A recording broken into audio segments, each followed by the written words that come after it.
जय श्री हरि। श्रीमद्भागवत महापुराणम दशमः स्कंधः उत्तरार्धः अथ 63तमोऽध्यायः। अब हम श्रीमद्भागवत महापुराण के दशम स्कंद के उत्तरार्ध में 63वां अध्याय सुनते हैं। इसमें हम भगवान श्री कृष्ण के साथ बाणासुर का युद्ध हुआ था, इस प्रसंग का श्रवण करेंगे। अभी हम इस 63वें अध्याय का दूसरा भाग श्रवण करते हैं, जिसमें हम श्लोक संख्या 17 से श्लोक संख्या 33 तक श्रवण करेंगे। इसी 63वें अध्याय के पिछले भाग में हमने जाना था कि भगवान शंकर ने बाणासुर को वचन दिया था। उस वचन को निभाने के लिए भगवान श्री कृष्ण के साथ भगवान शंकर का युद्ध हुआ था। भगवान श्री कृष्ण ने जृंभणास्त्र नामक अस्त्र का प्रयोग करके महादेव जी को अलग कर दिया। अब इसके आगे की कथा हम सुनते हैं। इसके साथ ही हमने इसी अध्याय के पिछले भाग में जाना था कि भगवान श्री कृष्ण ने सूतक को अपने द्वारका से निकाल दिया था।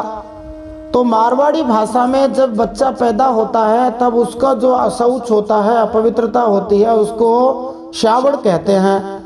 और यदि किसी की मृत्यु पर जो अपवित्रता अशौच होता है उसे सूतक कहते हैं। परंतु हिंदी और संस्कृत में दोनों को ही सूतक कहा जाता है। श्री गणेशाय नमः, श्री सरस्वत्यै नमः, श्री गुरवे नमः, श्री पुराण पुरुषोत्तमाय नमः। इसी 63वें अध्याय के पिछले भाग में हमने श्लोक संख्या 1 से 16 तक श्रवण किया था। अब श्लोक संख्या 17 से श्लोक संख्या 33 तक दूसरे भाग का श्रवण करते हैं और इन प्रश्नों के उत्तर हम प्राप्त कर सकते हैं।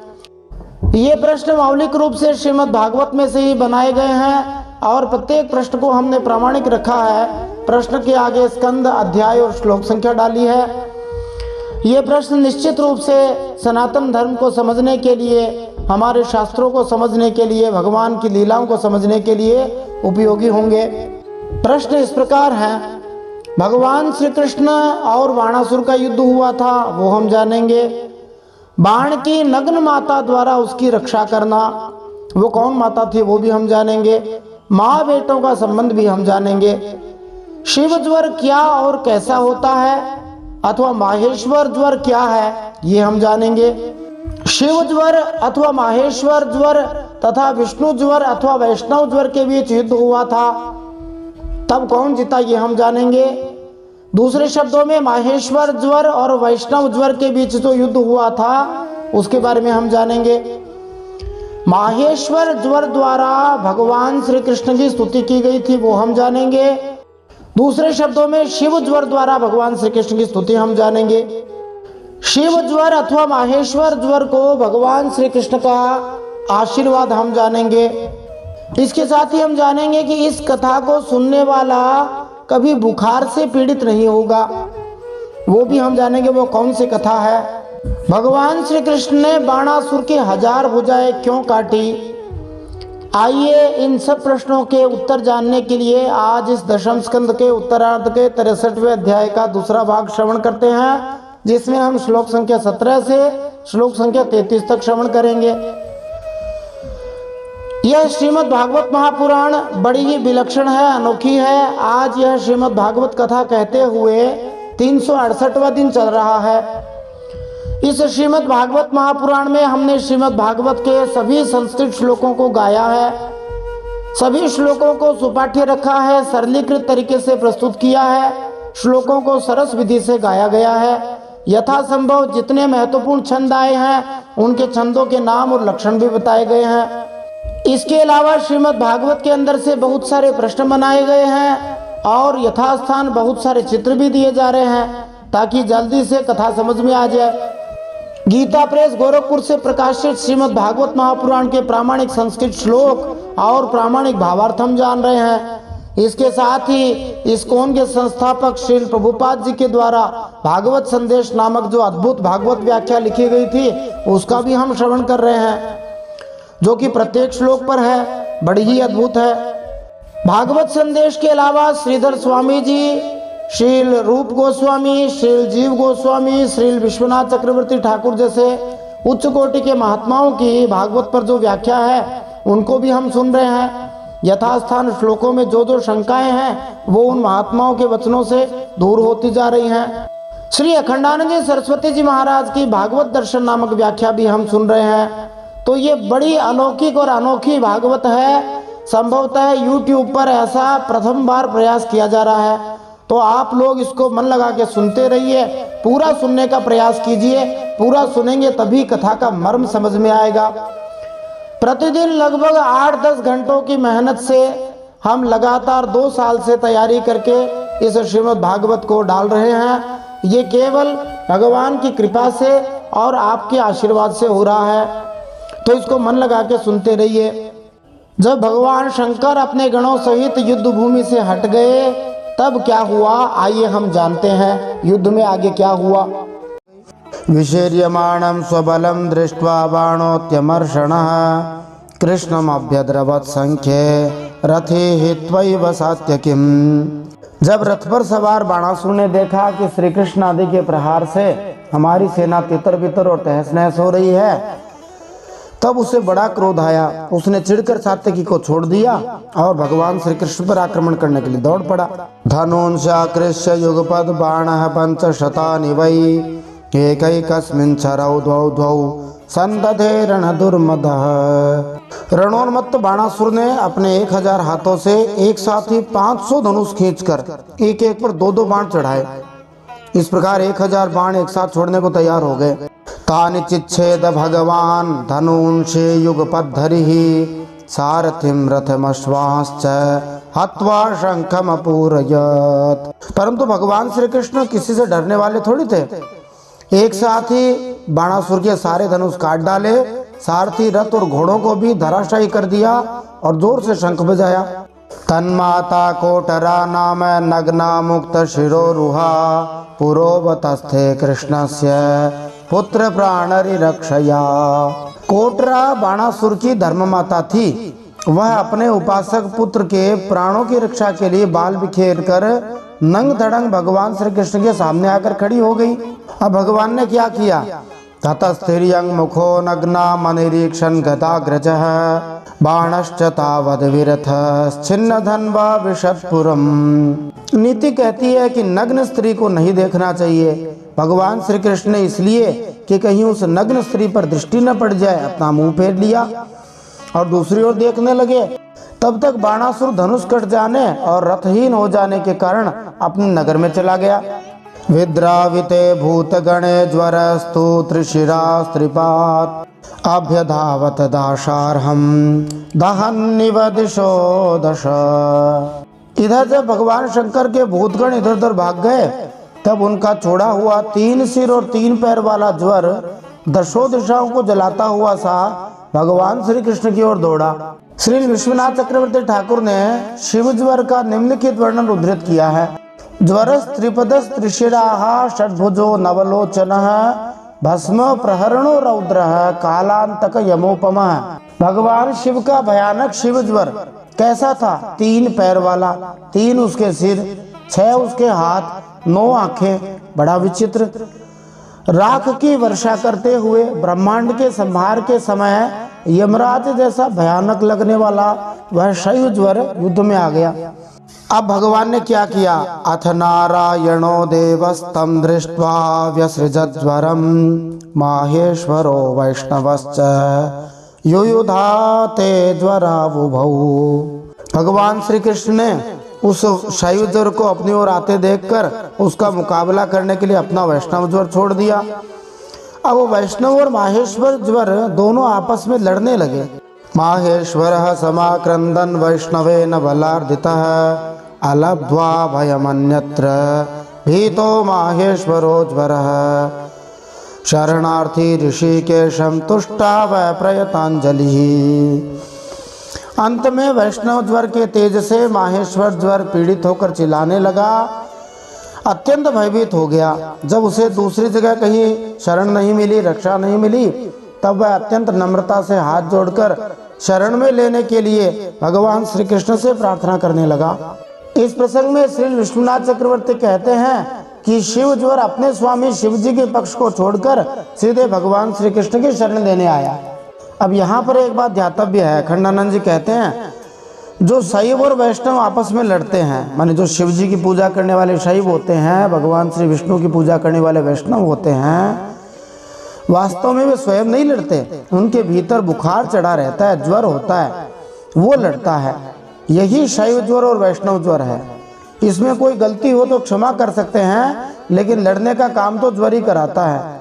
भगवान तो लड़ने का काम करते नहीं। जो बुखार अंदर रहता है कि मैं अच्छा हूँ, मेरे वाले भगवान अच्छे हैं, ये झगड़ा कराता है। खैर, अब ज्वर आकर के भगवान श्री कृष्ण की 4 श्लोकों में शालिनी नामक नए छंद में स्तुति करता है। शालिनी छंद में भी 11 अक्षर होते हैं, यति 4 और 7 पर होती है, पहले 4 पर फिर 7 पर। ज्वर उवाच नमामि त्वानंत शक्तिं परेशं सर्वात्मानं केवलं ज्ञप्तिमात्रं विश्वोत्पत्ति स्थान संरोध हेतुं यत्तद् ब्रह्म ब्रह्मलिंगम प्रशांतम। उस माहेश्वर ज्वर ने भगवान श्री कृष्ण से कहा, हे प्रभु, आपकी शक्ति अनंत है, आप ब्रह्मादि ईश्वरों के भी परम महेश्वर हैं, आप सबके आत्मा और सर्वस्वरूप हैं, आप अद्वितीय और केवल ज्ञान स्वरूप हैं। संसार की उत्पत्ति, स्थिति और संहार के कारण भी आप ही है। श्रुतियों के द्वारा आपका ही वर्णन और अनुमान किया जाता है।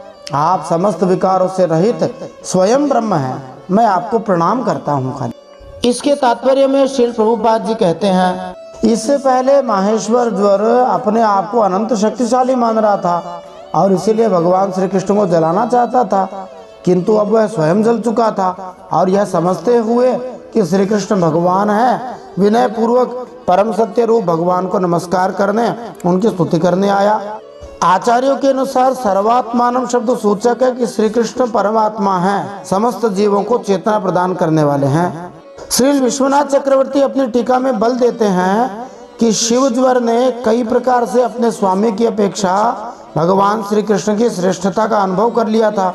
इसीलिए शिव ज्वर ने भगवान श्री कृष्ण को अनंत शक्ति, परेश तथा शिव जी के भी सर्वात्मा कहकर पुकारा है। केवलम ज्ञप्ति मात्रम शब्द सूचित करते हैं कि भगवान श्री कृष्ण शुद्ध सर्व ज्ञान से युक्त हैं। हम अपने सीमित ज्ञान के अनुसार इस जगत में कर्म करते हैं, लेकिन भगवान श्री कृष्ण अपने अनंत ज्ञान से सृजन, पालन तथा संहार का असीम कार्य संपन्न करते हैं। जैसा कि श्री जीव गोस्वामी इंगित करते हैं, वायु जैसे स्थूल तत्वों के कार्य भी उन पर आश्रित हैं।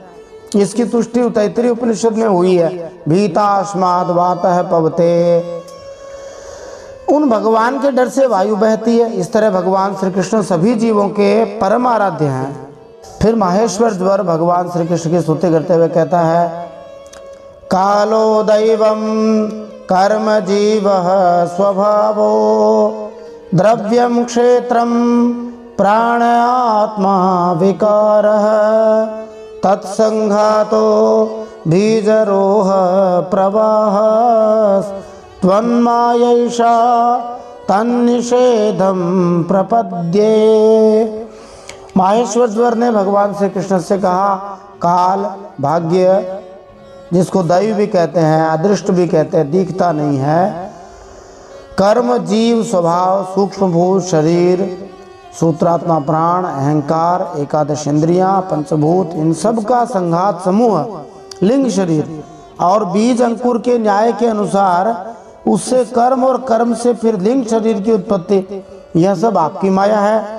आप माया के निषेध की परम अवधि हैं। मैं आपकी शरण ग्रहण करता हूँ। इसके तात्पर्य में श्रील प्रभुपाद जी कहते हैं, भौतिक जीवन कर्म तथा फल की श्रृंखला है। श्री भगवान की शरण में जाने का निर्णय बद्ध जीव को इस व्यर्थ के बारंबार वृद्धि तथा फल से छुटकारा दिला देता है। श्रीधर स्वामी जी के अनुसार तन्निषेधम प्रपद्ये शब्द बतलाते हैं कि जब समस्त मोह का निषेध हो जाता है तब परम सत्य बचे रहते हैं। माने जब कुछ नहीं रहता तब भगवान रहते हैं। शिक्षा की विधि ज्ञानार्जन द्वारा अज्ञान के उन्मूलन की विधि कही जा सकती है। आगमन, निगमन तथा प्रज्ञा विधियों में से हम बाहर से सुंदर, मोहमय तथा अपूर्ण का निराकरण करने का प्रयास करते हैं और अपने आप को पूर्ण ज्ञान के पद तक उठाना चाहते हैं। अंततो गत्वा जब मोह का निषेध हो जाता है तब जो ठोस रूप में बच जाता है उसे ही परम सत्य श्री भगवान कहा जाता है। फिर माहेश्वर आगे भगवान की स्तुति में कहता है, नाना भावैर लीलयैवोपपन्नैर देवान् साधून् लोकसेतून् बिभर्षि हंस्युन्मार्गान् हिंसया वर्तमानान् जन्मैतत्ते भारहाराय भूमे। हे प्रभु, आप अपनी लीला से ही अनेकों रूप धारण कर लेते हैं और देवता, साधु तथा लोक मर्यादाओं का पालन पोषण करते हैं, साथ ही उन्मार्गगामी और हिंसक असुरों का संहार भी करते हैं। आपका यह अवतार पृथ्वी का भार उतारने के लिए ही हुआ है। निसंदेह देवता तथा साधु पुरुष भगवान की इच्छा पूरी करने के लिए समर्पित रहते हैं। देवता ब्रह्मांड के प्रशासक की तरह कार्य करते हैं, मैनेजर हैं, और साधु लोग अपने उपदेशों तथा उत्तम आचरण से आत्म साक्षात्कार तथा पवित्रता का मार्ग प्रशस्त करते हैं। किंतु जो मनुष्य प्राकृतिक अर्थात ईश्वर के नियमों का उल्लंघन करते हैं और अन्य मनुष्यों के साथ हिंसा करके जीते हैं, वे भगवान द्वारा विविध लीला अवतारों में विनष्ट कर दिए जाते हैं। अब अंतिम श्लोक में ज्वर कहता है, तब तो हम तेजसा दुस्सहेन शांतोग्रेण त्युल्बणेन ज्वरेण तावत्तापो देहिनां तेङ्घ्रिमूलं नो सेवेरन् यावदाशानुबद्धाः। हे प्रभु, आपके शांत, उग्र और अत्यंत भयानक दुस्सह तेज ज्वर से मैं अत्यंत संतप्त हो रहा हूँ। कौन? माहेश्वर ज्वर। देहधारी जीवों को तभी तक ताप संताप रहता है जब तक वे आशा के फंदों में फंसे रहने के कारण आपके चरण कमलों की शरण नहीं ले लेते। पिछले श्लोक में माहेश्वर ज्वर ने कहा था कि जो मनुष्य हिंसा का जीवन बिताते हैं उन्हें श्री भगवान के हाथों वैसे ही हिंसा सहनी पड़ती है, किंतु यहाँ पर वह उसके आगे यह कहता है कि जो मनुष्य श्री भगवान की शरण नहीं लेते उन्हें दंड दिया जाना चाहिए। यद्यपि माहेश्वर ज्वर ने अभी तक स्वयं हिंसात्मक कार्य किया था, किंतु श्री भगवान की शरण में आ जाने तथा अपना सुधार कर लेने के कारण वह आशावान है कि उसे भगवत कृपा प्राप्त हो जाएगी। दूसरे शब्दों में अब वह भगवत भक्त बन गया है, भगवान उसे क्षमा कर सकते हैं। अब भगवान ने उससे क्या कहा? श्री भगवान उवाच, त्रिशिरस्ते प्रसन्नोऽस्मि व्येतुते मज्वरात् भयं यो न स्मरति संवादं तस्य त्वन्न भवेत् भयम्। भगवान श्री कृष्ण कहा, त्रिशिरा जो कि उस ज्वर का नाम है, मैं तुम पर प्रसन्न हूँ, अब तुम मेरे ज्वर से निर्भय हो जाओ। संसार में जो कोई हम दोनों के संवाद का स्मरण करेगा, इस प्रसंग का स्मरण करेगा, उसे तुमसे कोई भय न रहेगा। यहाँ पर श्री भगवान माहेश्वर ज्वर को अपने भक्त के रूप में स्वीकार कर लेते हैं और पहला आदेश यही देते हैं कि कभी भी अपने तप्त ज्वर से उन मनुष्यों को नहीं डरा पाएगा जो श्री भगवान की इस लीला को श्रद्धा से सुनते हैं। हो सकता है ये एक बहुत ही विशेष प्रकार का बुखार हो, जो श्रद्धा से भगवान की इस लीला को सुनेगा वह बुखार से न मरे, ऐसा भगवान आश्वासन दे रहे हैं। फिर भगवान कहते हैं, इत्युक्तोच्युतमानम्य गतो माहेश्वरो ज्वरः बाणस्तुरथमारूढः प्रागाद्योच्यन् जनार्दनम्। भगवान श्री कृष्ण के इस प्रकार कहने पर माहेश्वर ज्वर भगवान को प्रणाम करके चला गया। तब तक बाणासुर रथ पर सवार होकर भगवान श्री कृष्ण से युद्ध करने के लिए फिर आ पहुंचा। मूर्ख और घमंडी लोग अपना स्वभाव थोड़ी छोड़ सकते हैं। अपने सामने पराजय देख रहा है फिर भी बाणासुर नहीं मान रहा। ततो बाहु सहस्रेण नानायुधधरो सुरः मुमोच परम क्रुद्धो बाणाश्चक्रायुधे नृपः। बाणासुर ने अपने 1000 हाथों में तरह तरह के हथियार ले रखे थे। अब वह अत्यंत क्रोध में भरकर चक्रपाणी भगवान पर बाणों की वर्षा करने लगा। तस्यास्यतो स्त्र्याण्यसकृत चक्रेण क्षुरने मिना चिच्छेद भगवान बाहून शाखा इव वनस्पते। जब भगवान श्री कृष्ण ने देखा कि बाणासुर ने तो बाणों की झड़ी लगा दी है, तब वे छुरे के समान तीखी धार वाले चक्र से उस बाणासुर की भुजाएं वैसे काटने लगे मानो कोई किसी पेड़ की छोटी छोटी डालियां छांग रहा हो, काट रहा हो। बाहुषोच्छिद्यमानेषु बाणस्य भगवान् भवः भक्तानुकंप्युपव्रज्य चक्रायुधमभाषत। जब भक्तवत्सल भगवान शंकर ने देखा कि बाणासुर की भुजाएं कट रही हैं, तब वे चक्रधारी भगवान श्री कृष्ण के पास आए और स्तुति करने लगे। अब भगवान शंकर ने क्या स्तुति करी, बड़ी ही सुंदर स्तुति करी, उसका श्रवण हम अगले भाग में करेंगे। जय श्री हरि। श्रीमन नारायणार्पणमस्तु।